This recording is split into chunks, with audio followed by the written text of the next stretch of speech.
Hello everyone. Tonight we're going to do something strange, something you already do without realizing it.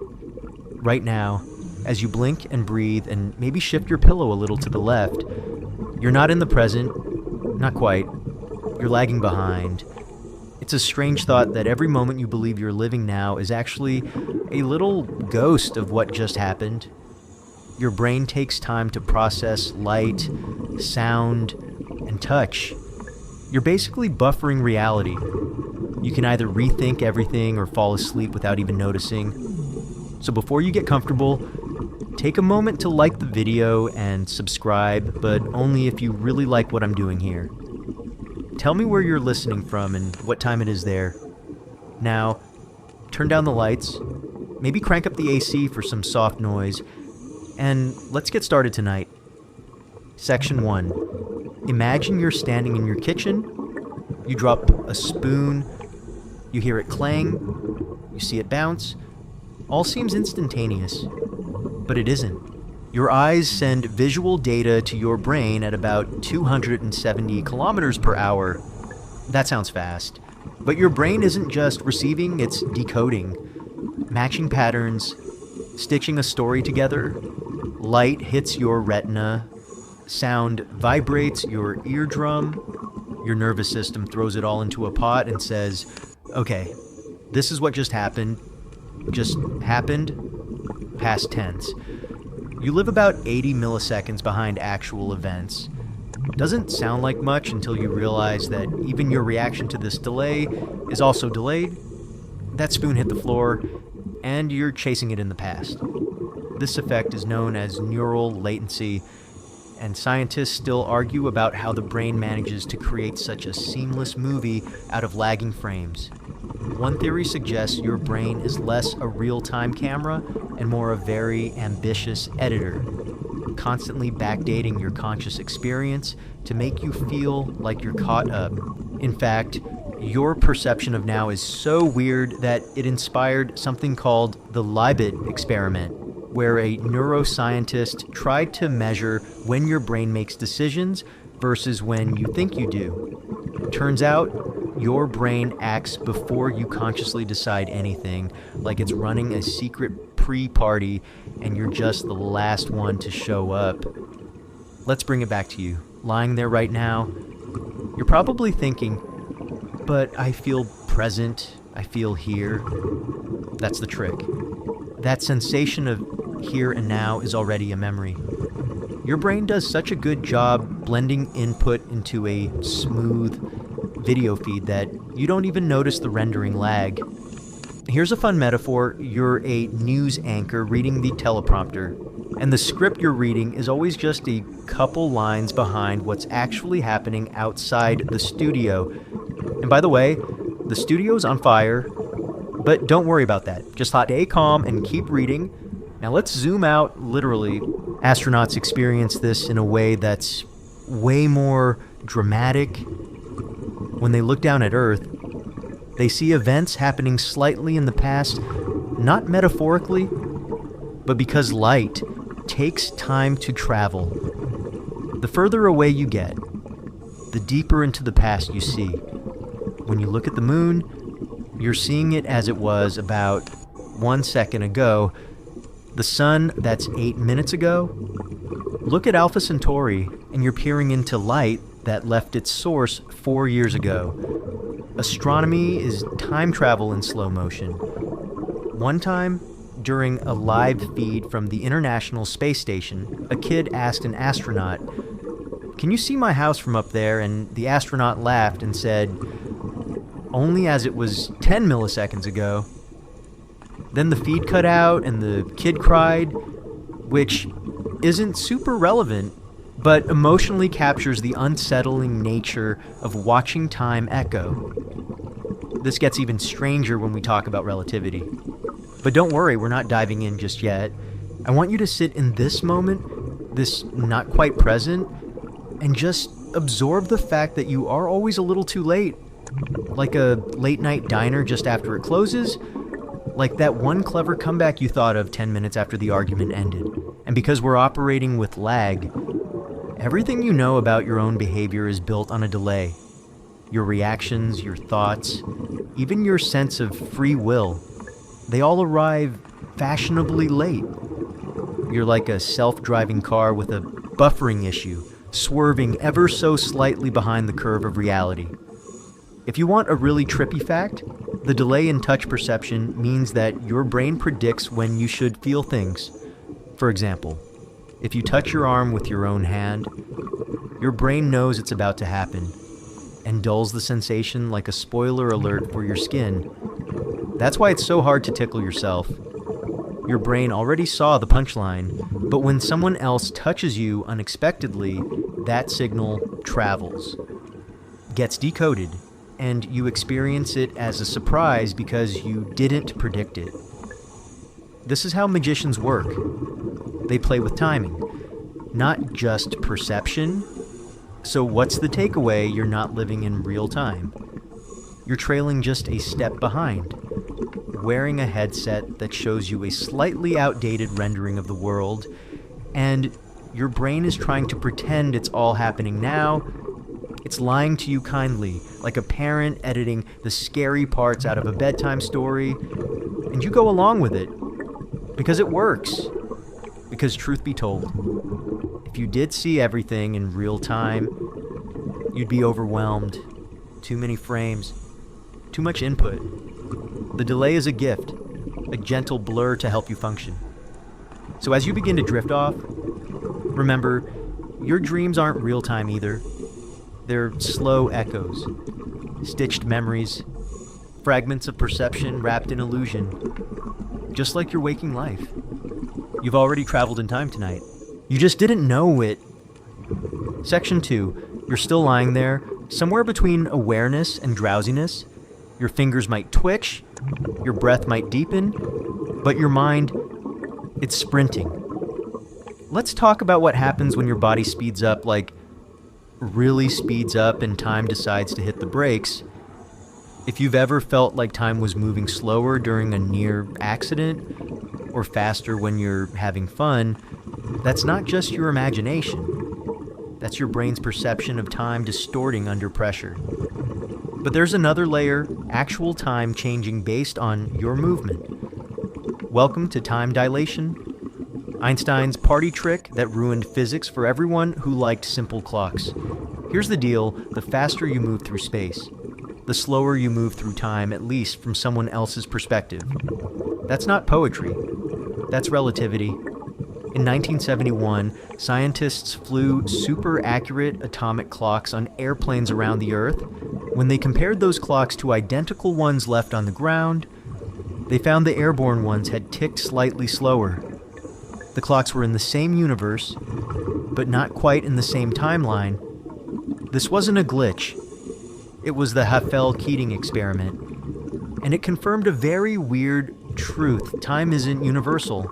It stretches, it squishes, it sulks. Time is the teenager of physical dimensions. Now picture this: you're an astronaut aboard the International Space Station, orbiting Earth at 28,000 kilometers per hour. Congratulations, you're aging slower than your twin back home. Seriously. This is called the twin paradox. Send one twin into orbit at high speed. Keep the other on Earth. The one in space returns slightly younger. It's like cosmetic surgery, except with more cosmic radiation and less Botox. Scientists still argue about whether time itself is changing, or just the way we measure it. But either way, movement affects time, and you, dear sleeper, are always moving.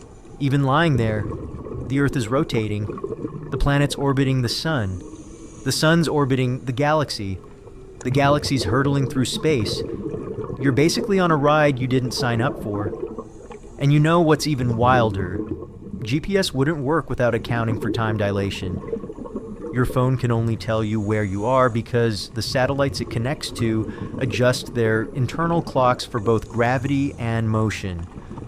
Otherwise, you'd be getting directions like, turn left at 17th Street.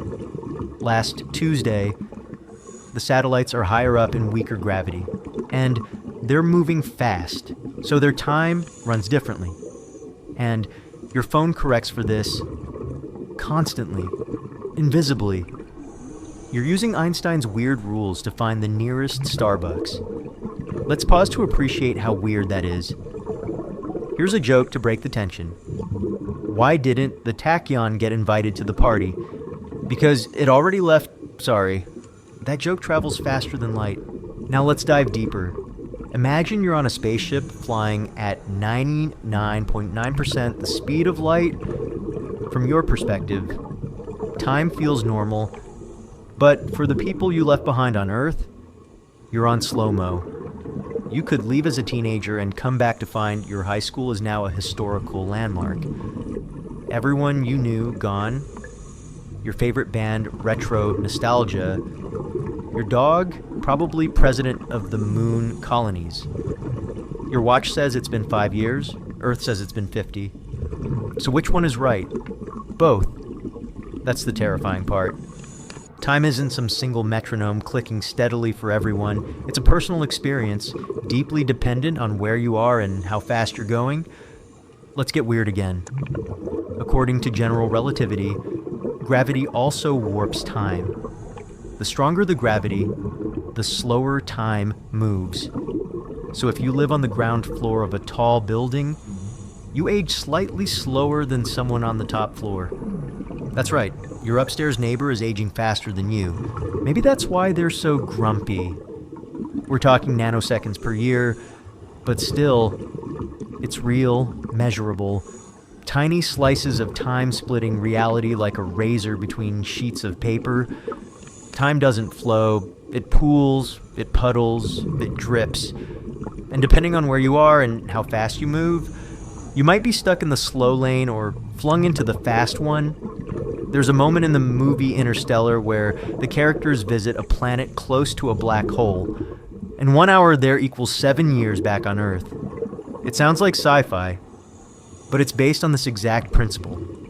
Gravity's so intense it bends time like it's taffy. You could go for a short walk and come back to a planet that forgot you. This isn't fiction, it's physics. Here's a funny real-life moment. An astronaut once forgot his daughter's birthday. And when his wife teased him about it during a live transmission, he said, "Technically, I've only been gone for 0.03 Earth birthdays." She did not laugh. And you're stuck on Earth. But even here, time isn't flat. You're constantly moving through these ripples and warps, like a fish drifting through invisible tides. You might be thinking, okay, but if I can't notice it, what's the point? That's just it. Time dilation isn't about what you feel. It's about what the universe knows. You can live your whole life thinking time is fair and constant, while the cosmos is quietly nudging the clock around behind your back. Imagine you and someone else each set a timer for 60 minutes. You stay on the ground. They climb to the top of a mountain. When you meet again, their timer will have ticked ever so slightly faster. Not enough to change your lunch plans, but enough to say your lives took different temporal paths. This is happening every moment. Everywhere. Right now, while you lie still, it's easy to think of time as a river, carrying you forward at a steady pace, but it's more like 100 little streams, running at different speeds, sometimes parallel, sometimes crooked, sometimes backward. So here's the punchline. The faster you move, the slower your time. And yet, the more you slow down, the faster it slips away. That contradiction. That's the tension we live in. And tonight, you don't have to solve it. You just have to drift with it. Let your heartbeat sync with the idea that time isn't fixed. Let the quiet part of your brain whisper, maybe I'm already a little younger than I was. And let the clock tick. Not as your master, but as your fellow traveler. Section 3, you're lying in bed, drifting deeper now. Maybe you've stopped checking the time. Maybe your limbs feel like they belong to someone slower. Good. because it's time to meet the version of you that already knows how this story ends. Let's play with an unsettling idea. What if every moment of your life already exists, not metaphorically, literally, not just the past, the awkward text messages, the birthday candles, the weird dance you did at your cousin's wedding, but the future, too. Every step you haven't taken, every breath you haven't drawn, already hanging in space-time like a frozen diorama. This is the block universe theory, and it doesn't care how you feel about it. According to this idea, time is not a flowing river, but a frozen landscape. The future is as real as the past. You're not traveling through time, you're just experiencing slices of the whole. You brushing your teeth tomorrow morning. That's already happening. It's just not the part you're currently aware of. Think of time like a flip book. You're on page 37, but all the other pages are still there in the past. Yes, but also in the future. They don't cease to exist just because you're not reading them yet. Einstein himself believed this. After the death of a close friend, he wrote that the distinction between past, present, and future is only a stubbornly persistent illusion. Translation, everything exists all at once. You're just confined to a narrow experience of now. Let that sink in for a moment. Because if it's true, then your future self is already out there. They're brushing their teeth, laughing at a dumb joke, crying about something you haven't learned yet, and here's the kicker, they remember you. This version of you, this sleepy, drifting, curious you, because in their perspective, this moment is in the past. You are their memory, and they are your inevitability. Scientists and philosophers still argue about whether the block universe means you have no free will. Some say it's fatalistic, your path is fixed, like railroad tracks. Others say, no, it's more like GPS navigation, your destination may be known. But the route is still yours to swerve and shout through. So here's a weird image. Imagine you're on a train. You can walk around, talk, sit in the dining car, make bad decisions, all within the train. But the tracks are laid, the stations are fixed.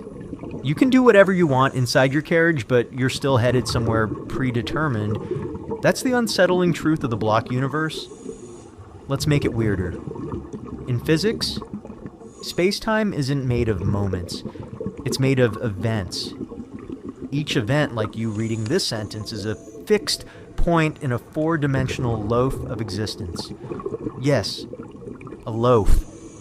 Physicists literally call it a space-time loaf sometimes. That's science, for you terrifying and hungry. Every event exists forever in that loaf. It doesn't fade. It's just not where your awareness is focused right now. So, if all moments are equally real, where are you? You're not moving forward in time. You're moving along a path in this loaf, one thin slice at a time. It's like your consciousness is a spotlight scanning across a frozen sculpture, illuminating one sliver of action, then another, but the sculpture itself, complete, eternal, unchanging. Remember earlier when we said you were always living in the past by a few milliseconds in the block universe? That delay is even more dramatic. You're a delayed projection of a timeline that's already baked. Here's a fun fact and some interpretations of relativity. Time doesn't even flow. There's no present moment that moves from past to future. That feeling of motion, that's your brain, not the universe. You invented the idea of becoming because being seemed too passive. So, where does that leave you? It means the future isn't something you approach. It's something you uncover. A room that already exists, waiting for you to open the door and pretend it wasn't there before. Let's pause for a story. In 2000, a woman claimed to have had a near-death experience where she saw her entire life laid out like a road map. Not a tunnel, not a light, just events, spread out. When she woke up, She didn't say, "I saw the future." She said, "I remembered it." Now, she might have been hallucinating, or she might have peeked into the loaf. And if your future already exists, that begs the question, can you change it? Well, define change. You can feel like you're choosing. You can wrestle with your conscience. Flip a coin, pace around in your slippers, trying to decide what to eat for lunch tomorrow. But maybe all of that, the struggle, the indecision, the false starts, was already part of the block. The illusion of choice doesn't mean you don't experience agency. It just means your experience of choosing is baked into the timeline. Your hesitation, your doubts, your aha moment, they were already in there. Just another page in the flip book. Feeling better yet? No. Okay, here's a comforting thought. If the future is already written, then somewhere out there is a version of you who made it through everything. The heartbreak, the stress, the bad days, they're out there, still brushing their teeth, still laughing at memes you haven't seen yet, and maybe, just maybe, they're grateful for the you that you are tonight for carrying them to that future. Maybe the you of tomorrow remembers this exact moment, the sound of this voice, the way your chest rose with a slow breath, the sudden chill of awareness that time might not be what you thought. And maybe they're whispering, "Thank you? Keep going. You got me here." That version of you is real. Just not yet. But yet is an illusion. So go ahead. Let yourself drift. Let the train keep moving. You don't need to see the whole track. Just the next step, the next sigh, the next blink. You're already in the future. You're just catching up to it. Section 4. You're still here. Sort of. Maybe your limbs feel heavy now, or maybe you've forgotten about your limbs altogether. That's okay. Your brain is doing most of the traveling anyway. But here's a question. What time is it inside your head? Because even if you glanced at a clock a second ago, that's not the time you feel. That's just numbers on a screen. Inside, it might feel like it's been a minute or an hour or a single stretched out blink. That's because the clock in your brain is broken. Not shattered, not useless, but let's just say it doesn't run on batteries. It runs on vibes. Let's start simple. Your brain has multiple internal clocks, not just one. There's the circadian clock, which keeps your sleep-wake rhythm ticking. But you've also got shorter-term timers that track seconds, minutes, and even milliseconds. Some are in your basal ganglia, others in your cerebellum, and none of them agree on anything. They're like committee members at a chaotic meeting. One says it's lunchtime, another says it's time to panic, the third is wondering where the coffee is, and every single one of them is vulnerable to being hacked by your feelings. Have you ever noticed how time flies when you're happy or engaged, but drags during boredom or discomfort? That's not just perception. That's chemical. When you're anxious, your brain floods with norepinephrine, which increases alertness and makes you feel like time is crawling. Your brain is recording more data per second, so the moment feels longer. It's like switching your camera to 240 frames per second. Same scene, but way more to process. And so your brain says, wow, that took forever. Even if it was just 30 seconds, that's why near-death experiences feel stretched. People report that everything slowed down, but really, their brains just recorded the moment in high-resolution panic mode.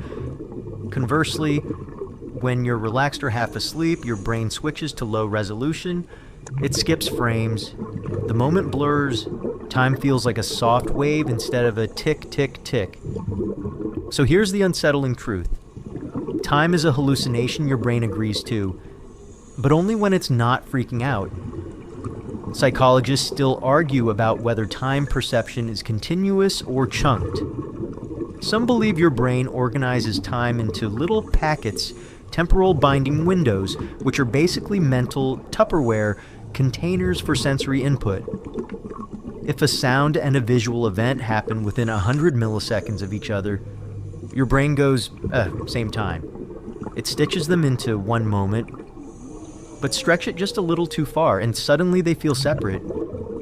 This is why bad video call lag is so unsettling. Your brain can't bind the mouth movement and the voice together, so it screams. Unrealistic and gives you a headache? Want to feel it right now? Clap your hands. Did the sound match the feeling exactly? Probably not. But your brain edited it to seem simultaneous? That's the kind of sneaky trick it does thousands of times a day just so you won't panic. Here's a weird fact. People with Parkinson's disease often experience time differently. Their internal clocks slow down. A 5-second task feels like 10. Scientists think it's because dopamine, a key chemical in time perception, is reduced. Time becomes sticky, heavy, thick. So yes, your time experience is drugged, but the drug is you. Now, for a little story.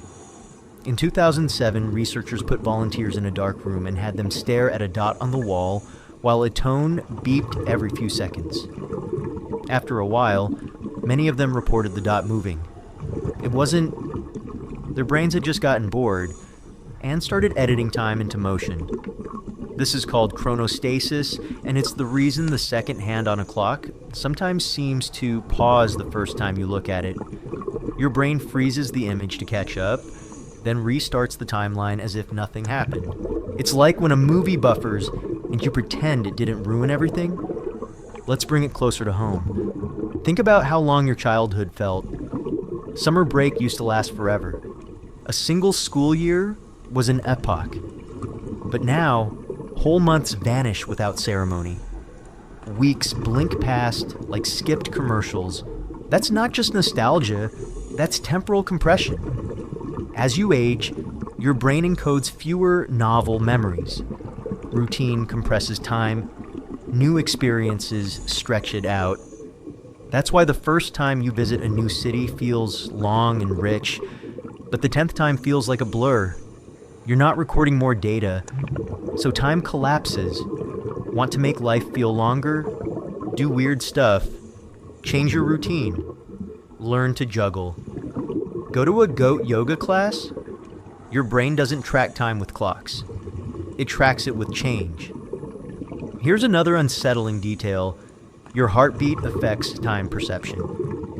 Literally, in one study, people asked to estimate how long a flash of light lasted were more accurate when the light synced with their heartbeat. That means your sense of time is tied to your own meat metronome. When your heart speeds up, time expands. When it slows, time shrinks. You are, in a very real sense, your own clock, and it's moody.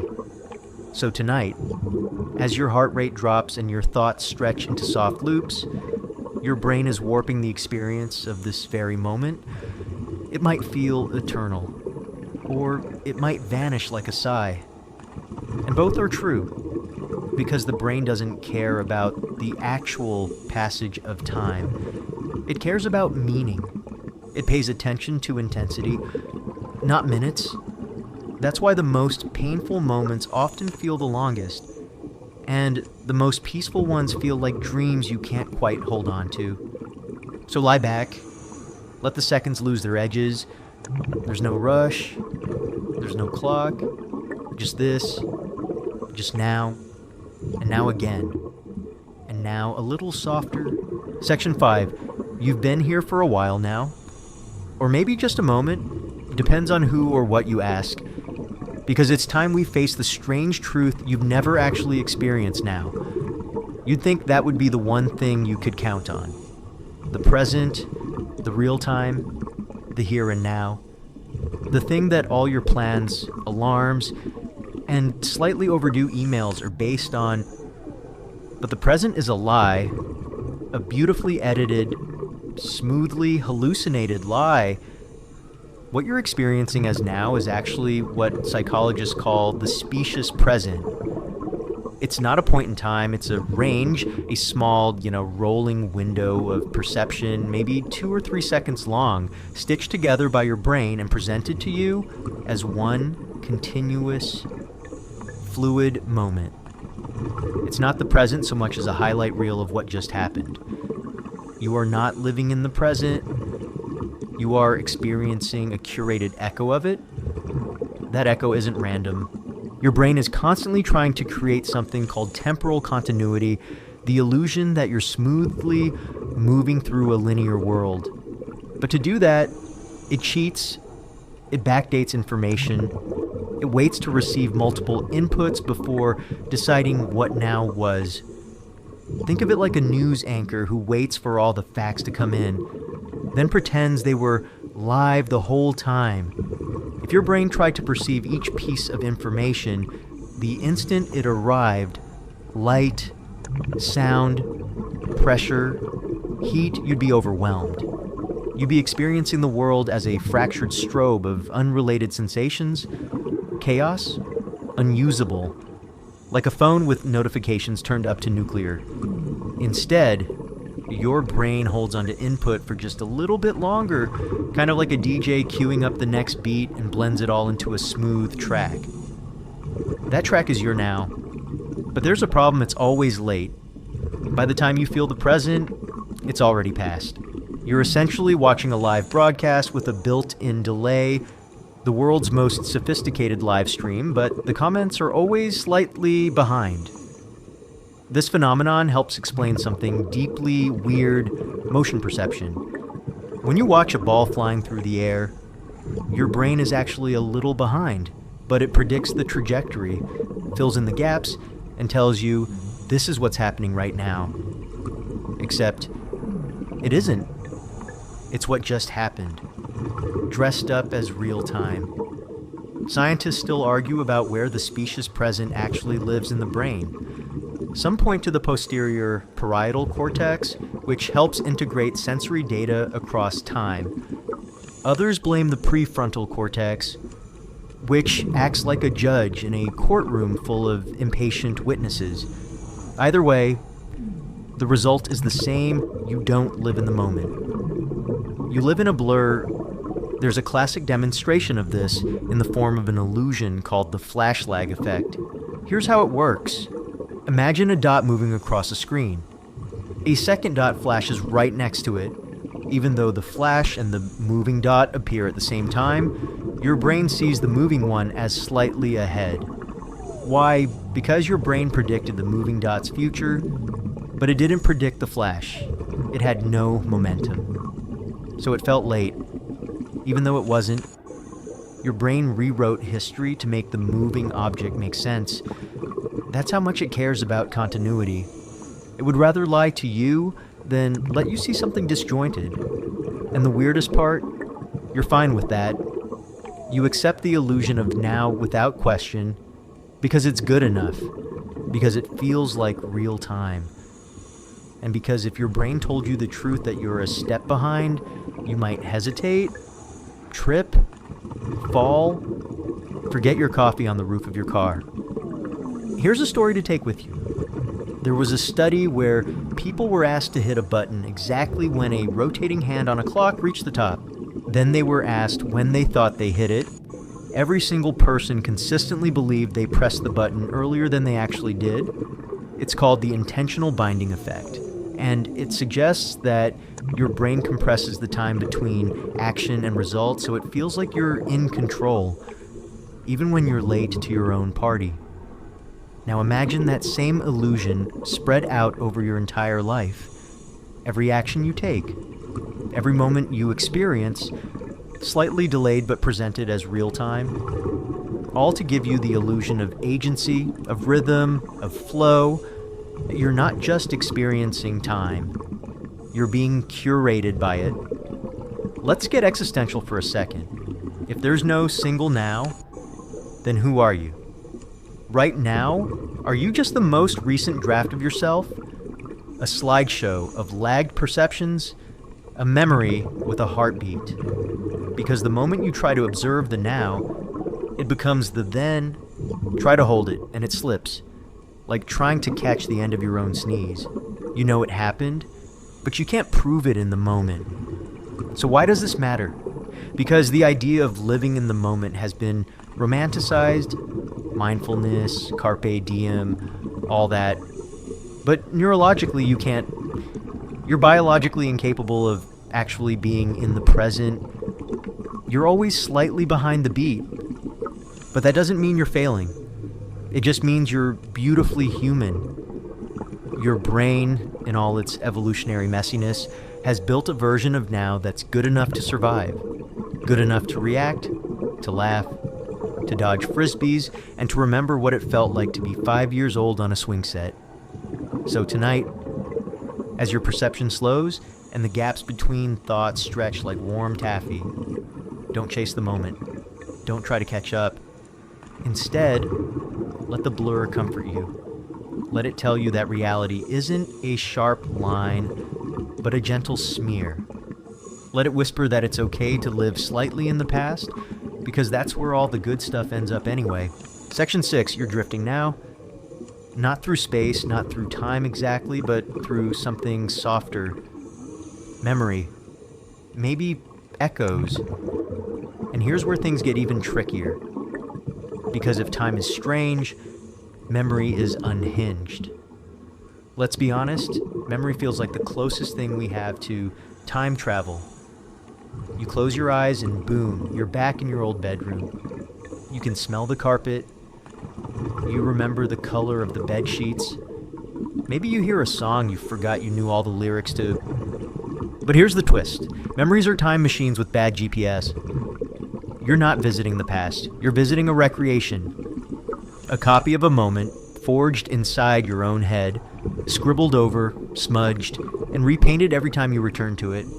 The memory you have now of your third birthday is not the one you had 5 years ago. It's a memory of a memory of a memory, a photocopy of a photocopy, with the contrast all messed up and someone drew a mustache on your uncle. In fact, every time you recall something, your brain rewrites it. It resaves the file. But this time with whatever emotional filters, mental states, and biases you're carrying around in that moment. Then the old version gets overwritten like an old cassette tape. Scientists call this reconsolidation. And it means your memories are more like Word documents in Google Drive than concrete records, editable, collaborative, and prone to weird autofill errors. There's even a term for this blending of real and imagined detail, source amnesia. That's when you remember what happened, but forget where the information came from. Did you really see that at Grandma's house? Or did you dream it after watching a Pixar movie? Social psychologists still argue about how much of our autobiographical memory is confabulation, basically. Creative storytelling dressed in mental sweatpants. Here's a fun fact. In one famous experiment, researchers convinced participants they had gotten lost in a mall as a child, something that never happened. Over time, many participants began to recall specific details of this fake event. They weren't lying. Their brains just filled in the blanks. Your brain doesn't like gaps. It'll make stuff up to keep the timeline smooth. So let's be very clear, you are carrying around a heavily edited documentary of your own life, with added scenes, deleted lines, and a very unreliable narrator. And that narrator is you. Let's go deeper. Your hippocampus is one of the main structures responsible for memory formation. But here's the kicker. It's also crucial for imagining the future. When researchers studied patients with hippocampal damage, they found that not only were these people unable to recall personal memories, they also couldn't imagine future events. Think about that. The same brain system that helps you remember also helps you predict. Memory isn't about the past. It's about simulation, about building the kind of internal model that can anticipate what's coming next. That's why memory is flexible. It's not designed to preserve perfect history. It's designed to help you survive the future. Let's get weird. In dreams, you often find yourself in places that feel familiar but aren't. A hallway that kind of looks like your school but leads into a carnival. Your brain is splicing together memory fragments, trying to stitch coherence out of static. It doesn't care about what's real. It cares about what feels real. And it does the same thing when you're awake. Have you ever argued with someone about a shared memory and been completely convinced you were right, but they remember it totally differently? That's not just stubbornness. That's dual timeline syndrome. Okay, not a real diagnosis, but stay with me. Each of you reconstructed a past that fit your identity. Memory isn't neutral. It's deeply ego-protective. You tend to remember things in a way that justifies your decisions. Even your mistakes get romanticized. I had to go through that. It made me stronger. Sound familiar? Your brain edits to keep the main character arc intact, and here's something dark trauma memories are encoded differently. They're often fragmented, sensory-heavy, non-linear. The hippocampus and amygdala don't always sync up properly during high-stress events, so instead of a clean memory, you get shards, images, sounds, flashbulb moments that don't fade the way regular memories do. That's why PTSD isn't just remembering something painful, it's reliving it. The time machine malfunctions. You don't visit the past, you collapse into it. But even ordinary memory plays tricks. Take the reminiscence bump. That's the tendency for people to remember more events from ages 10 to 30 than from any other period of their life. Psychologists think it's because those years are rich in novelty, identity formation, and emotional peaks. Translation: your 20s are basically a permanent highlight reel, even if they felt messy at the time. And here's something funny. When people try to remember their most recent meal, they often overestimate the time since they ate if the meal was boring. A dull lunch lasts forever after the fact. That's retrospective time distortion. Your brain reinterprets the length of events based on how meaningful or meaningless they felt. So as you lie here now, you're not just remembering, you're reauthoring. Every time you reflect on something, you leave fingerprints on it. Your brain is a messy librarian, constantly rewriting the archives. But maybe that's not so bad. Maybe memory isn't supposed to be a perfect record. Maybe it's more like a campfire story, a myth you tell yourself at night to make sense of what happened, or what you think happened, or what you needed to believe happened. And maybe, just maybe, that's enough. So let your memories blur a little. Let the sharp edges dull. You've been many people. You've lived through many stories. And whether those stories are accurate or not, they're still yours. Section 7. You're floating now. Somewhere between thought and sleep. Still hearing this voice. Still following the thread. But here's the part that might twist your dreams a little. Your future might already be making decisions for you. Not the version of you who's older, wiser, wearing socks with sandals and feeding a cat named Socrates. No, I mean the future in your head. The one your brain is constantly trying to simulate because you're not experiencing the world as it is. You're experiencing it as your brain expects it to be. This is the core of a theory called predictive processing, and it's currently one of the hottest frameworks in neuroscience. It flips the way you think your brain works. You probably imagine that your senses gather information from the world, send it to your brain, and then your brain interprets it. Input, process, output. But predictive processing says, nope. Your brain is guessing what's about to happen before you even perceive it. And then it adjusts its expectations based on the error. It's running a constant reality simulation, trying to minimize the gap between what it thought would happen and what actually happened. Your perception. That's just your brain's best guess. Let's take a super simple example, hearing your name in a noisy room. That's called the cocktail party effect, and it's not because your ears have magical powers. It's because your brain is constantly scanning for predicted patterns, and your name is one of the loudest ones on its playlist. The second it hears something that sounds vaguely like your name, it lights up like a disco, even if no one said it. Even if it was just flame or same or main in someone's conversation about marshmallows. That's not passive hearing. That's active prediction. Here's where it gets even stranger. When you reach out to grab a coffee mug, your brain doesn't just wait for the sensation of touch. It predicts what your hand will feel like when it makes contact, and if that prediction doesn't match reality, it freaks out a little. That's why robotic arms feel weird. They don't match the prediction loop. Your future self says, "We're grabbing a warm ceramic object," and your senses return with, "Actually, it's a cold metal claw." Then your brain goes, "I hate this. Let's rethink everything." So how does this relate to time? Because your brain isn't just predicting objects, and it's predicting moments, sequences, outcomes. Every time you decide to speak, to blink, to scratch your leg, your brain is already previewing how that action will unfold. And sometimes, that simulation pulls the strings before you consciously catch up.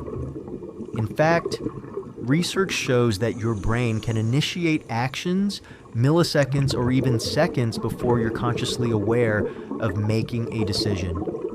We saw a version of this in Liebert's famous experiments, but modern fMRI scans have pushed it further. They can often predict your decision before you make it with frightening accuracy. So who's really in charge? Some philosophers argue that free will might be more like a post-game press conference. Your brain acts, and your conscious mind shows up later to explain why you're not the captain, you're the commentator. And your commentary, always late, always edited. Here's a fun, unsettling example. There's a phenomenon called the readiness potential, a buildup of brain activity that precedes voluntary movement. Like, say, deciding to lift your finger. That signal appears before you feel like you decided. Now imagine that scaled up. What if your big decisions, your career moves, your relationships, your regrets were shaped by simulations running in the background long before you noticed them? Think about it. Ever had a gut feeling that you couldn't explain, but later turned out to be right, or had a sense of dread before something went wrong? That might be your predictive brain picking up on subtle signals and adjusting your behavior before you consciously knew why. It's like your future self sent a memo back in time, and your brain read it and said, "Noted. Let's pivot slightly left." Now, the philosopher Andy Clark calls this whole system the predictive brain, and he argues that perception itself is controlled hallucination. You're not seeing the world. You're seeing a version of the world that your brain created to keep you sane and vaguely functional. And here's the weirdest twist: your brain rewards itself when its predictions come true. That's dopamine, your little reward drug. It says, "Good job, champ. You predicted the coffee mug would be there, and it was, have some pleasure." This is why novelty feels good. New experiences disrupt prediction. They flood the brain with prediction error, and your system lights up to accommodate it. Your brain goes, "Wow, I was wrong. Let's learn something new." So what does all of this mean for time? It means that the future is baked into your perception of the present. You're not just reacting to the world, you're pre-living it constantly. Your brain is making bets about what will happen next. And most of the time, those bets are right. But when they're wrong, when your coffee's cold, or your friend ghosts you, or you trip over a cat that wasn't supposed to be there, that's when the timeline stutters. That's when you feel time slow down, break, fracture, because the simulation failed, and in that moment, your future didn't arrive the way you expected it. So your brain hits the brakes, recalculates, tries to keep you alive. That's why surprises feel timeless, because they remind you that you're not in control. So tonight, as you sink further into the dark quiet of your room, remember the future is already whispering to your brain. It's already shaping your path. And you're not lost. You're just writing a prediction. Let it carry you forward. Let it take you somewhere strange. You'll get there before you know you've arrived. Section 8. You're still here, wherever here is, curled up, eyes maybe half closed, drifting on thought currents that don't need destinations. And while we're on the subject of time doing weird things to your brain, let's talk about age, not the kind on your driver's license. That's just a number, a label, slapped on by calendars and bureaucracy. Let's talk about the kind of age your body feels. The age your cells whisper when you're alone, the kind that isn't about candles on a cake, but clocks inside your blood. Because the unsettling truth is, your age is a negotiation. There's your chronological age, straightforward, mechanical, unchangeable. It's how long you've been orbiting the sun, boring. But then there's biological age as slippery, moodier cousin. This is how old your body thinks it is, how worn out your cells are, how frayed your DNA has become. And unlike your birth certificate, this version of your age can shift up, down, sideways. Scientists can actually measure it using something called an epigenetic clock. It's based on chemical tags called methyl groups that attach to your DNA and change how your genes are expressed. Think of it like DNA getting tiny post-it notes. Hey, skip this gene today. Let's turn this one up a notch. Please ignore the screaming. These modifications don't change your genes, but they do affect how those genes behave, kind of like mood swings for your genome. And here's the kicker, this epigenetic clock doesn't always match your calendar age. You could be 50 and have the biological age of someone 35, or be 22 with the body of someone who's been through 3 divorces, 2 energy drinks, and a decade of night shifts. Researchers still argue about what causes these discrepancies, but some patterns are clear. Stress accelerates the clock. Trauma punches the gas pedal. Loneliness corrodes your insides like rust in a teacup. Meanwhile, safety, love, community. And yes, sleep can help slow it down. One study followed people in high-stress environments, like caregivers and trauma survivors. Their epigenetic age advanced faster than their peers. Their cells aged like they were in a rush to leave the party. But there's good news too. In 2019, scientists performed a small trial with lifestyle changes, diet, exercise, sleep, stress management, and reversed biological age markers in participants by almost 3 years in just 8 weeks. That's not magic. That's just biology catching its breath. Let's go deeper. There's a part of your chromosomes called the telomere. It's like the plastic tip on a shoelace, keeping your DNA from unraveling. Every time a cell divides, your telomeres get a little shorter. When they get too short, the cell either dies or goes rogue. Short telomeres, tired, grumpy cells. Long telomeres are young, resilient cells. Basically, telomeres are your body's way of counting how many oops it has left. And guess what? Telomere shortening speeds up under stress. Like, say, worrying about the future, or feeling isolated, or replaying that awkward text you sent 2 years ago. On the flip side, meditation has been linked to longer telomeres. So has laughter. So has eating broccoli, though nobody wants to admit it. So here's the unsettling twist. You're not just passively aging, you're negotiating with time. every single day. Your biology listens to your habits, your relationships, your environment, even your expectations. There's a phenomenon known as the expectancy effect, where what you believe about aging literally changes how you age. People who view aging positively tend to live longer, stay healthier, and recover faster from illness. In other words, if you believe your best days are ahead, your body might believe it too. Let me tell you a weird story. In the 1980s, a researcher named Ellen Langer did a radical experiment. She took a group of elderly men and placed them in a retreat completely designed to look like the year 1959. Everything from the decor to the music to the magazines was a time capsule. The men were told to act as if they were 22 years younger. No mirrors. No reminders of their current age. And after just 5 days, they stood taller, walked faster, scored better on memory tests. Even their fingers lengthened slightly, as if their joints were taking a breath of youth. That's the power of context, of belief, of imagined timelines. So where does that leave you? It means your age is not a fixed number.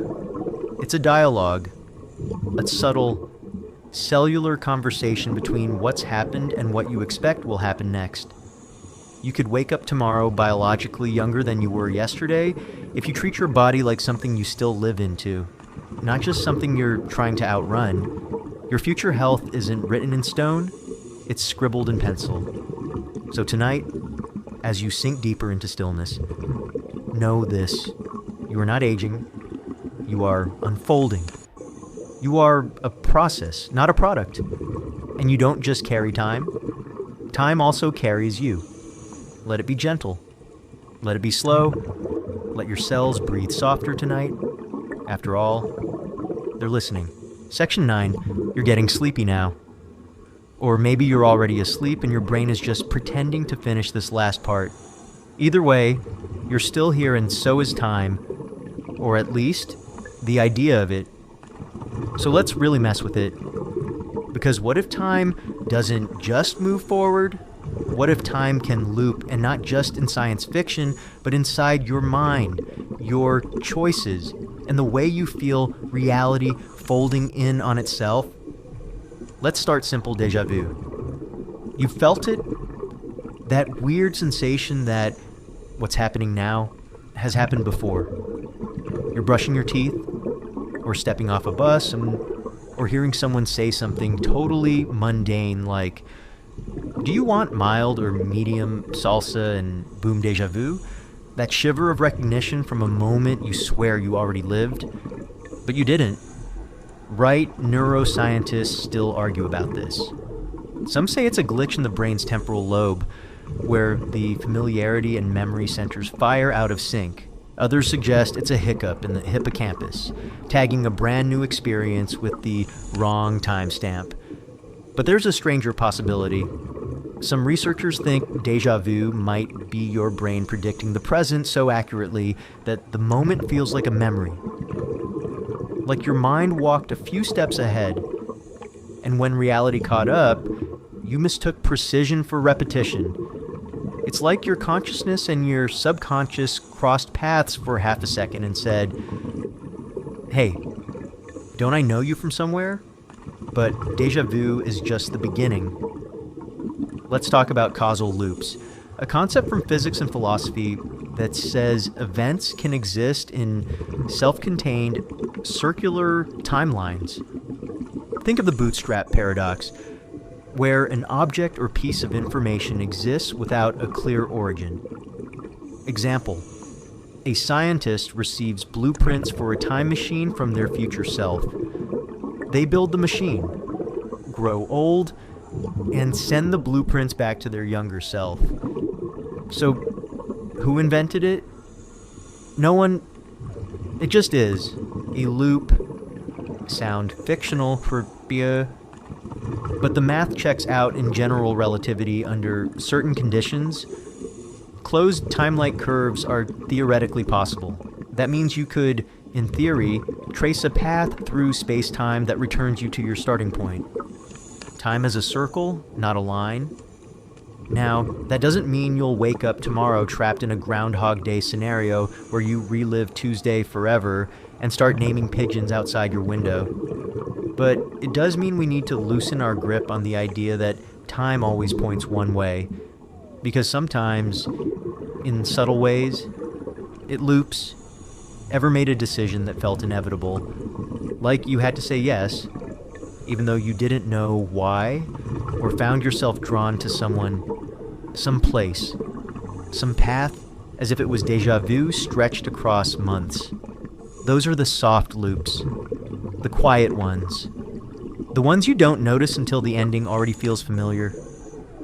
Here's something weird. Your dreams often loop in structure, in repeating scenarios, themes, even architecture. You climb the same stairs, open the same door, argue with the same metaphor wearing your math teacher's face. The brain loves to circle. It's energy efficient, it's comforting, it feels like forward motion, even when you're retracing the same mental steps. Psychologists call this rumination the act of replaying thoughts, regrets, or fears on loop, like a scratched record of the past that bleeds into your present. You're not just remembering, you're reliving. You're getting stuck in cognitive time. But here's the twist: that loop feels like you're doing something, like you're solving it, fixing it, making it right. Even when you're not, it's like chewing gum to solve a math problem. You keep doing it because it feels productive. Now let's talk about one of the weirdest loops of all, the identity loop. This is the feeling that you've become someone only to realize you were always going to be this person. That all your growth, your change, your decisions, they weren't random. They followed a script you didn't write, but somehow knew. We call it becoming ourselves. But sometimes it feels more like returning, like discovering a familiar melody in a song you've never heard before. One study found that when people reflect on big life decisions, they often experience a kind of false inevitability. They say things like, "It couldn't have gone any other way, even if it could have, even if it almost did." Your brain loops the past to make the present feel stable. That's its job. But it means you might be living inside a narrative circle instead of a straight path. And the more you believe it was always going to happen this way, the more real it becomes. Let's go further.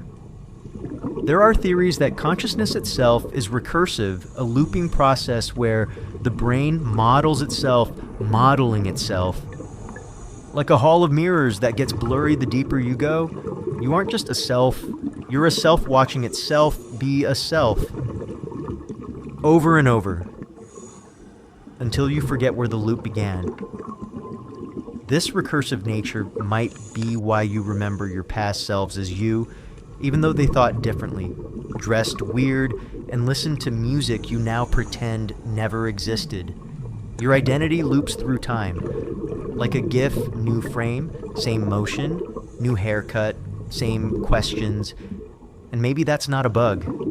Maybe that's the structure of experience. So where does this leave you tonight? Somewhere inside a soft loop of your own. Maybe you're lying in the same position you did last night. Maybe you're thinking the same thoughts you always do before sleep. Maybe you've even heard this story before, not here. Not with these words, but in the quiet part of your brain that knows how to fold time like laundry. But tonight, you don't have to escape the loop. You just have to notice it, trace the pattern, let it hold you. Because loops aren't prisons, they're rhythms.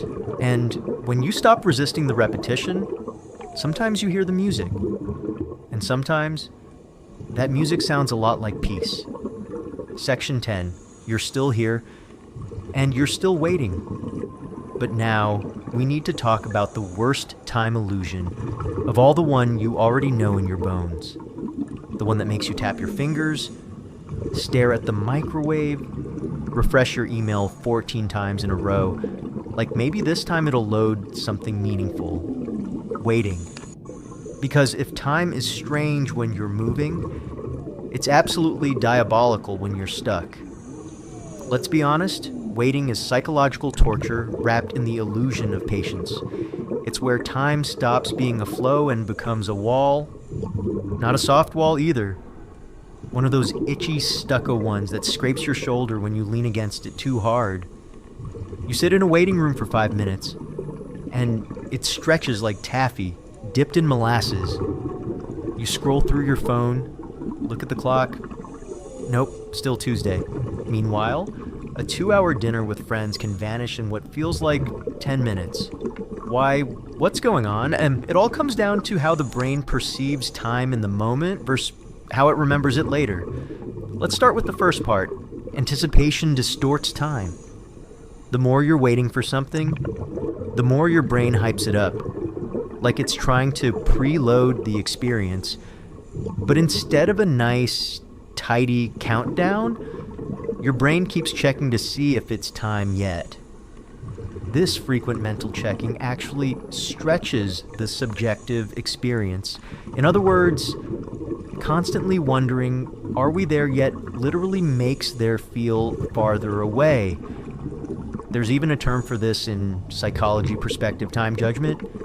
It refers to how we perceive time while we're in it, especially when we're focused on its passing. And the more attention you pay to time, the slower it feels. That's why mindfulness focusing on everything except time can make minutes disappear.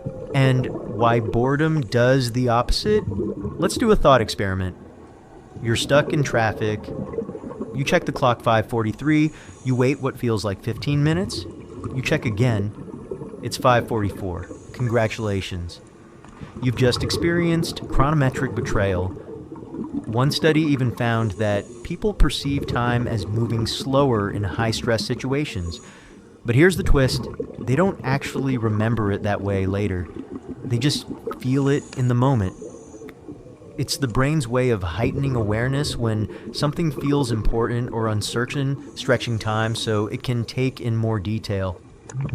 And nothing makes your brain more anxious than a ticking clock and no control. That's why the dentist's waiting room is a temple of temporal suffering. Not because it's long, but because it's quiet, powerless, and full of old magazines. You can't fight or flee, you just sit with your thoughts and the vague smell of minty regret. Here's something you may have noticed, time feels slower when you're alone. That's not loneliness talking, that's neuroscience. Without external social cues or shared activity, your brain stops syncing to other people's rhythms and reverts to its own internal tick-tock and your internal clock. Let's just say it's not good at estimating time. It panics. It makes seconds feel like minutes, especially when you're waiting for something that matters. Remember that one time you texted someone something important, and then they didn't reply right away, and your brain spun into 800 possible reasons why, in that moment, you weren't waiting for a text. You were waiting for a future. A you that either knows everything is fine, or a you that's about to fall apart. Waiting isn't passive. It's an act of emotional time travel. You send your thoughts ahead and then sit there, helpless, while they don't come back. Here's a weird fact. Some animals also experience anticipatory timing, but in very different ways. For instance, pigeons can be trained to peck for food at specific intervals, but they don't sit there tapping their little talons with existential dread. They just wait. Without waiting, humans, on the other hand, catastrophize. We don't just wait for the bus. We imagine being late to work, getting fired, losing income, becoming a hermit who lives in a yurt and writes angry poetry about public transit, and that spiral, that's temporal magnification. Waiting stretches time because it adds stories to it. Fears, hopes, scenarios, entire fan fiction arcs about what could go wrong. Let's flip it. Think about someone waiting for you. A kid watching the clock for their parent to get home. A partner checking the door when you're late. Their perception of time a completely different spiral. Waiting creates two versions of the same moment, from the inside, one from the outside, and both feel longer than they should. So what can we do with this? Well, first accept that waiting is real work. Your brain is burning energy trying to predict the end of something uncertain. That's hard. That's valid. But there are ways to soften it. One study found that when people had a clear sense of progress, they tolerated waiting much better. Think of progress bars, flight updates, estimated delivery times. Even a fake loading screen calms the brain because it implies movement. Another study found that occupied time feels shorter than unoccupied time. That's why grocery stores put magazines by the checkout, and why elevator lobbies play soft music, and why scrolling Instagram suddenly makes 20 minutes vanish into the void. The trick isn't to kill time, it's to fill it with something that brings you back into the moment. Even now, you're technically waiting for sleep, but your brain isn't bored. It's curious. It's listening. It's tracing strange truths and turning them into stories. That's not wasted time. That's time well used, so next time you're stuck waiting in line, or for a message, or for a season of life to finally turn, try this. Don't fight the waiting. Don't grip the clock. Just fill the space with breath, with thought, with softness, because time only tortures you when you resist it. But when you let it pass, it starts to feel like something else. It starts to feel like rest. Section 11. You're here. Still. And you're doing something that very few creatures on Earth ever bother with. You're thinking about time, which is kind of hilarious because most of the species on this planet don't care at all. Not even a little bit. And honestly, that might make them smarter. Because while we've been inventing calendars, celebrating birthdays, and panicking over missed deadlines, most of the animal kingdom is out there doing their thing, completely indifferent to clocks, countdowns, or existential dread. Other species don't experience time like you do. Some barely experience it at all. Let's start with a little biology. You have something called a circadian rhythm, a roughly 24-hour cycle that helps regulate sleep, metabolism, hormone production, and whether or not you feel like a coherent human in the morning. It's synchronized by sunlight and controlled by a cluster of neurons in your brain called the suprachiasmatic nucleus. Say that 5 times fast, and you win a nap. But not all animals follow this tidy rhythm. Some species live without any discernible biological day. For example, creatures that dwell deep in the ocean, like the blind cavefish or certain deep-sea worms, don't follow circadian patterns at all. No light, no cycles, no schedule. Imagine existing in total darkness and thinking, should I nap now or later? And your brain answers, time is fake. Eat that floating thing instead. Even some surface-dwelling animals operate on different clocks. Nocturnal animals, like owls and bats, essentially live in reverse. Crepuscular animals, hello. Deer and rabbits prefer dawn and dusk. Lions, they're straight up lazy. They sleep 20 hours a day, which, if we're honest, is aspirational. But here's where it gets weirder. Some animals live in states that stretch our understanding of time itself. Take the wood frog, which can literally freeze solid during winter. Its heart stops, its brain activity flatlines, its blood turns into slush. It's basically dead. And then spring arrives and it thaws, comes back to life. Hops away. To that frog, winter didn't happen. No time passed. It pressed pause on its own existence. Your Netflix app can't even do that. Now let's talk about insects. Mayflies live for just 24 hours, some for as little as 5 minutes. Entire lives spent in the time it takes you to make toast. Do they panic about how short it is? Doubtful. They're too busy doing what they're genetically programmed to do. No memory, no regrets, just a very focused to-do list and a strong sense of urgency. And then there's the Greenland shark. It can live for 400 years. That's not a typo. Some individuals swimming in Arctic waters today were alive during the reign of Louis XIV. They're like the slowest, most mysterious time travelers in existence. If you ever feel like life is moving too fast, just remember somewhere out there, a shark is still deciding whether to turn left. But not all animals are chill about time. Dogs, for example, do seem to experience duration, at least emotionally. That's why your dog flips out when you come home after 20 minutes like you've returned from war.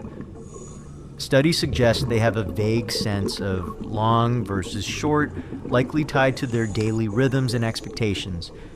But they don't measure time like you do. They don't lie in bed thinking, I wasted 2016. That's a uniquely human burden, and we carry it everywhere. We build our entire identity on time.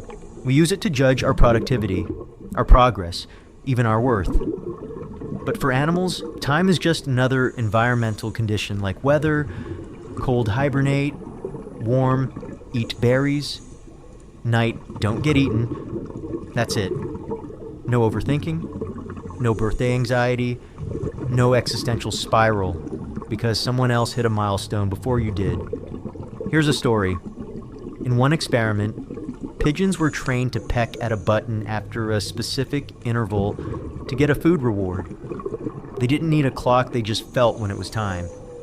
Their brains measured the interval internally, but when researchers gave them a surprise reward too early or too late, the pigeons became visibly frustrated, which means even birds can experience a violation of expectation, a moment where time doesn't do what it's supposed to. Just like you, standing in line at the DMV, wondering if your life has been reduced to purgatory and bad lighting.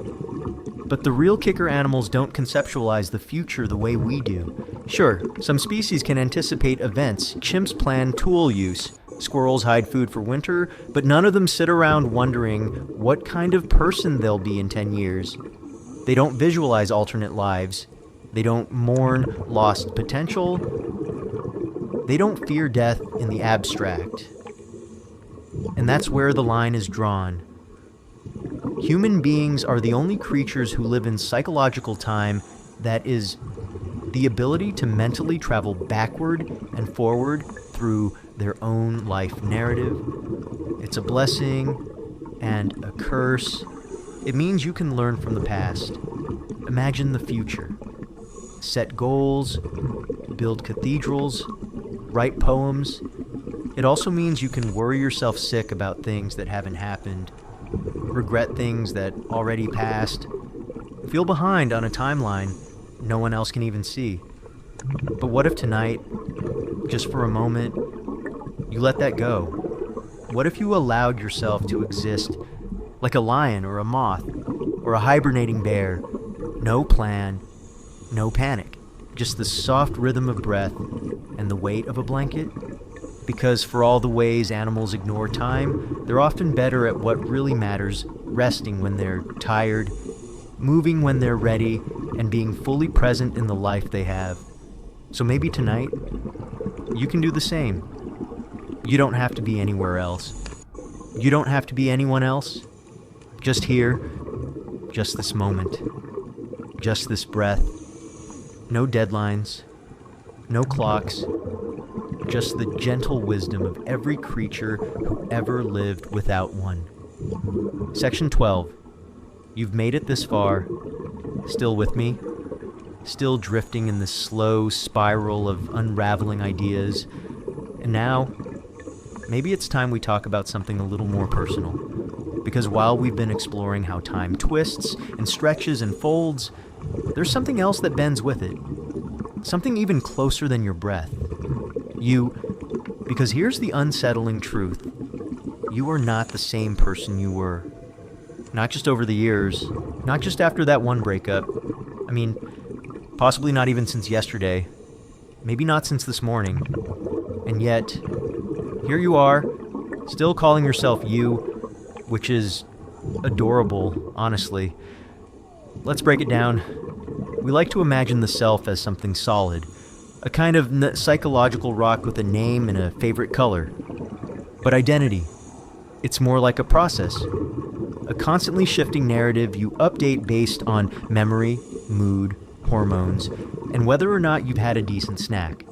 Psychologists refer to this as identity continuity, the feeling that you are the same self over time. But here's the catch. That feeling, it's just that, a feeling, not a fact. Your personality traits change, your values evolve, your memories decay or mutate, even your body isn't the same. In fact, about 98% of the atoms in your body are replaced every year. You're like a metaphysical ship of Theseus, just trying to remember your Spotify password. So what holds you together? According to philosopher Derek Parfit, maybe nothing. He argued that personal identity is an illusion, that what we think of as a self is actually a series of connected but distinct mental states. No core, no soul, just moments, patterns, snapshots in motion. You aren't one person moving through time. You're a relay race of personalities passing the baton every few years, and each version of you thinks it's the real one. Let's get specific. Think of yourself at age 7 and what you believed, what you feared, what you wanted. If that version of you met the one lying here now, would they even recognize each other, and yet you say, that was me? But what if it wasn't? What if that child was just one stop along a changing path, like a costume you wore for a season and then outgrew? There's a psychological term for this self-discontinuity. The sense that your past self is foreign, strange, or even embarrassing. People often say things like, I don't know who I was back then. But the truth is, you were never just one thing. You were always shifting. Even your preferences can mutate. One study found that people drastically underestimate how much they'll change in the future.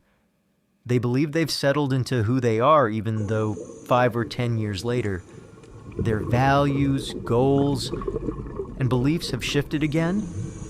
It's called the end of history illusion, the belief that while we've changed a lot in the past, we won't change much more in the future. Spoiler alert, you will. Now let's get strange.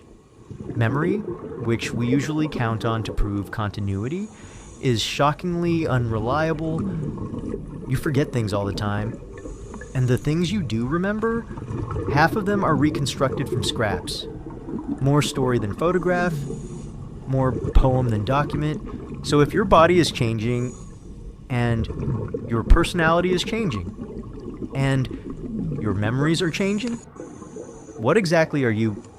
Some theories suggest you're not a thing at all, but a process, an ongoing act of interpretation, a kind of performance art happening inside a brain that likes to narrate.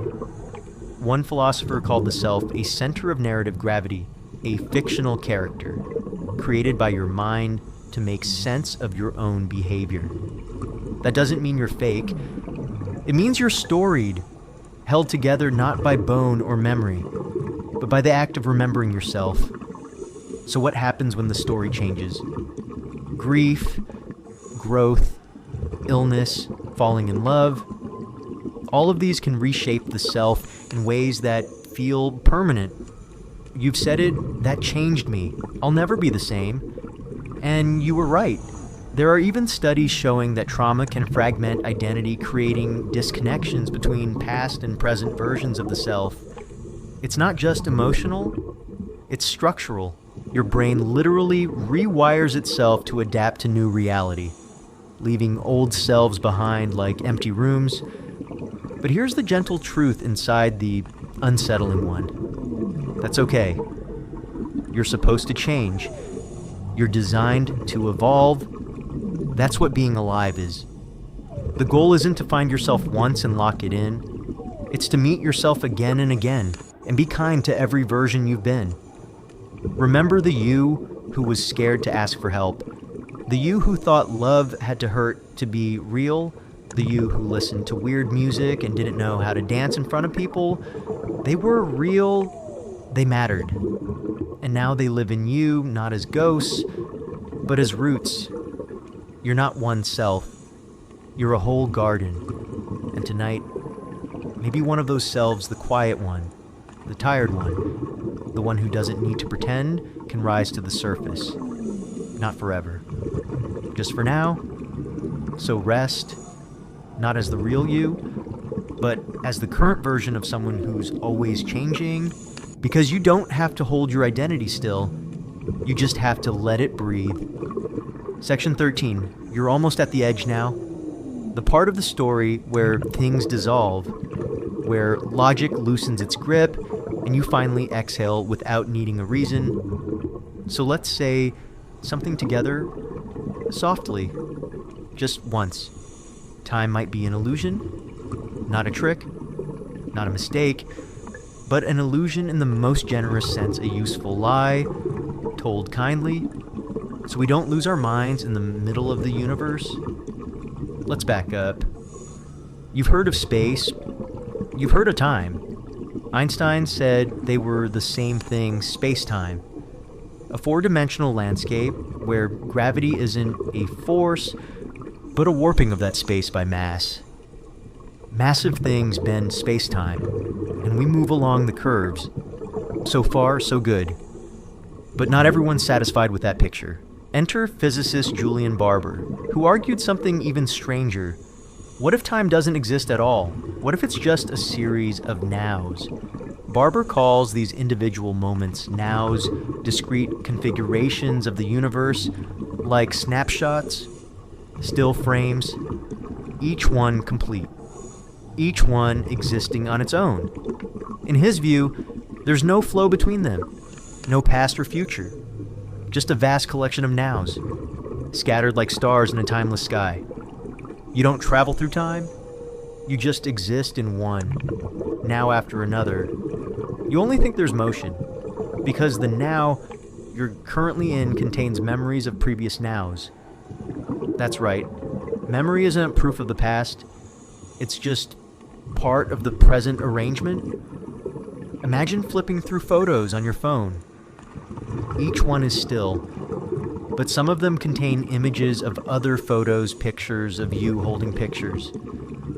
And because of that, it feels like there's a sequence, a story, a path. But what if there isn't? What if there's no actual before or after, just the illusion of order and emotional slideshow, projected by your brain to keep things tidy? Let's call this unsettling idea what it is.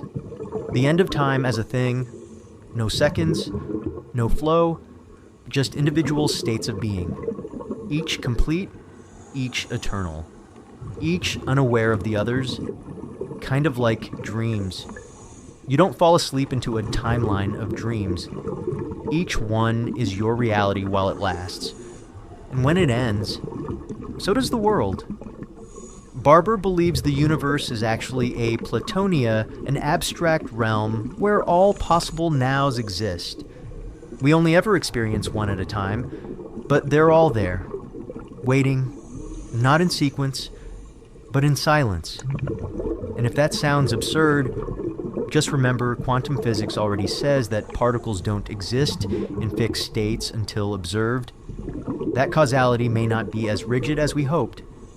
That what happens before might not even matter. In quantum mechanics, time often vanishes from the equations altogether. It doesn't play a central role. It's not a fundamental ingredient. It's more like a background prop. So what if our obsession with clocks and calendars is just local theater? Here's a weird fact. At the scale of the Planck time, that's about 10 to the minus 43 seconds time, becomes meaningless. That's the smallest measurable unit of time we can imagine. Below that, the very concept of before and after breaks down. It's like asking what's north of the North Pole. At some point, the question stops making sense. But your brain wants time to make sense. It wants a narrative, a beginning, a middle, an end, because that's how it survives. So it creates one. It builds timelines. It stitches memories into a thread. It says, first I was 5, then I was sad, then I got better, then I moved to a new city, then I met someone, then I got older, then I what we always think there's a next part, but if time isn't real, maybe this is the part, the only part, this breath, this stillness, this quiet moment with nothing chasing it. Let's soften the edges a little. What if you didn't need to get anywhere? What if your story isn't behind or ahead of you, but in you, always, simultaneously? What if you're already whole? You can still remember the past. You can still imagine the future, but you don't need them to prove that you exist. You are not the flow. You are the frame. You're the photo, not the album. So tonight, if time is melting just a little in your hands, let it. You don't need to hold on to the second hand. It was never a leash. Let the moment float. Let it flicker. You're here. You're now. And maybe that's everything. Section 14. You've left the edges behind now. You're coasting through something bigger, slower, deeper than time, but for just a little longer. Let's climb back up, zoom way out, and look at everything from the top down. Because so far we've talked about your mind, your body, your memories, but we haven't yet asked one of the most humbling questions of all. What does time look like to the universe? And the answer is, it doesn't care. The universe doesn't need your watch. It doesn't need leap years or daylight savings or Google Calendar reminders about dentist appointments. The universe has its own timeline, and it's not about you. Let's start with something simple, a star. Most stars live for billions of years. Our sun is about 4.6 billion years old, and it's only halfway through its life. When it dies 5 billion years from now, it won't even explode. It'll just puff up, shrug, and deflate into a quiet little white dwarf. It will die with a whisper, not a bang, to the universe. 5 billion years is just a season, a long afternoon. Let's go further. There are stars called red dwarfs that will burn for trillions of years. Trillions. That's a number so big your brain gives up halfway through thinking about it. In the time it takes one red dwarf to live and die, all of human civilization would have risen, fallen, rebooted, forgotten itself, and evolved into something that probably drinks radiation smoothies and communicates through interpretive dance. These stars will be shining when every planet you've ever heard of is dust. Now, zoom out again. You're in the Milky Way galaxy, which spins once every 225 million years. That's called a galactic year, which means you, personally, have been alive for about 0.002 galactic years. Congratulations. You're basically an amoeba on a cosmic clock. And yet, we think time is ours, that we somehow own it, measure it, that it's wrapped around our wrists and written in our schedules. But from the universe's perspective, our time is barely a flicker. Even black holes, which seem like cosmic punctuation marks, don't die quickly. They evaporate slowly through Hawking radiation, shrinking over unimaginable time spans. A small black hole might take 1067 years to vanish. That's a 1 followed by 67 zeros. And when it finally goes, no one will be watching. No one will be counting. Time will still be ticking, but nothing will be listening. This brings us to one of the coldest ideas in all of physics: heat death, the ultimate fate of the universe, according to the second law of thermodynamics. Entropy, the tendency for systems to move from order to disorder, always increases. Always. And eventually, the universe will reach a point where there's no usable energy left. No star, no light, no life. Just a thin, cold mist of particles drifting in darkness. No heat, no contrast, no change, which means no time. Because time, as we experience it, is only meaningful when something changes. A ticking clock, a decaying leaf, a heartbeat. But in a universe without change, what's left to measure? It won't be that time has stopped. It's that it will no longer matter. So here's the unsettling truth. Time might not be a property of the universe. It might be a side effect of our ignorance. A philosopher once said that time is what prevents everything from happening at once. But the universe, it's in no hurry. It has no plan. It doesn't even know you're here. And yet, you are here. You're this strange little pocket of atoms that figured out how to notice the ticking, how to ask why, how to wonder what happens next. That alone is cosmic comedy. Here's a fun fact: when astronauts return from space, they often report something called the overview effect. It's this emotional wave of seeing Earth from orbit, tiny, blue, fragile, silent. And in that view, time shrinks. Deadlines, schedules, grudges, they dissolve. Because how can anything matter when you're staring at a ball of life floating in a sea of nothing? You are made of star stuff. Yes. But you're also stuck in human time. And that's okay. Because our time might be small, but it's intense. We cry in minutes, fall in love in hours, change entire lives in a single conversation. Our time is short, but it's charged like a spark in the dark. So don't be afraid of cosmic indifference. The universe doesn't care how long you last, but you can care. You can fill your tiny blink of time with music, kindness, laughter, confusion, peanut butter, whatever. You don't need to outlast the stars. You just need to notice that you're shining. Right now, briefly, brilliantly, and maybe that's enough. Section 15, we've come a long way together. Or maybe not. Maybe it only feels long because of how your brain stretches stories. Maybe it's still the same moment, unraveling in slow motion. But here we are, and now it's time to face the most unsettling truth of all. You've already survived the end of time. Wait, what? Let's walk into it gently. You've probably heard of entropy, the tendency for systems to move toward disorder. The second law of thermodynamics. You spill a glass of water. It spreads out. You drop a plate. It shatters. You don't come home to find your room suddenly cleaned itself. Entropy is why the future looks different from the past. Why eggs don't unscramble. Why people age but don't youngen. It gives time its direction, its arrow. But what if that arrow isn't fundamental? What if it's just a side effect of our position in the universe? Some physicists think that time's one-way street. This flow we feel so deeply might be a consequence of initial conditions. That the universe started in an ultra-ordered state, the Big Bang, and ever since, it's been unraveling.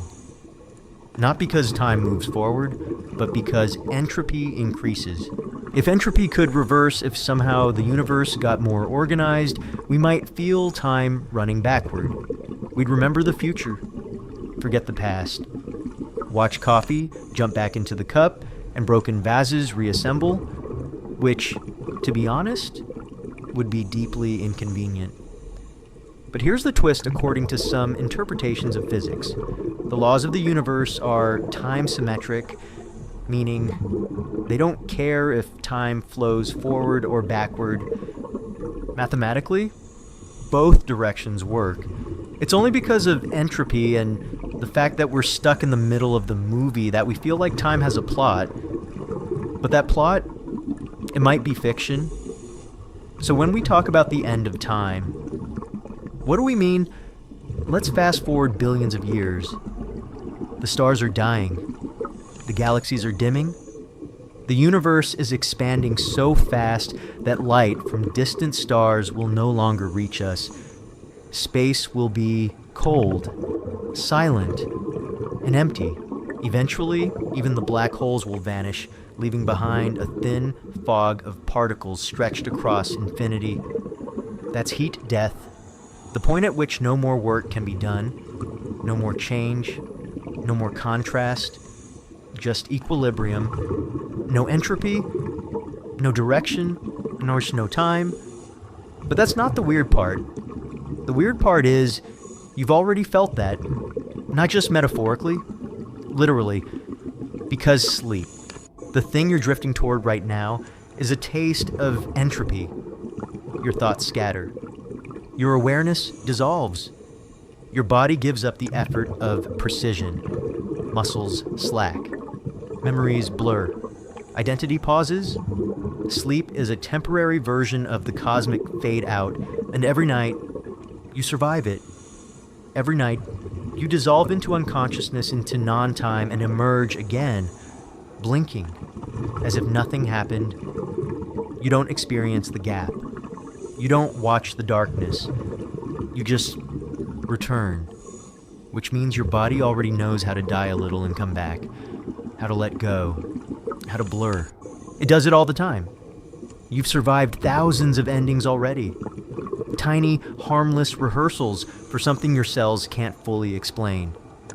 And maybe that's why time feels so heavy, because we're constantly afraid of what it means to reach the edge. But the truth is, we already know how to cross that edge and come back. You're doing it right now, breath by breath.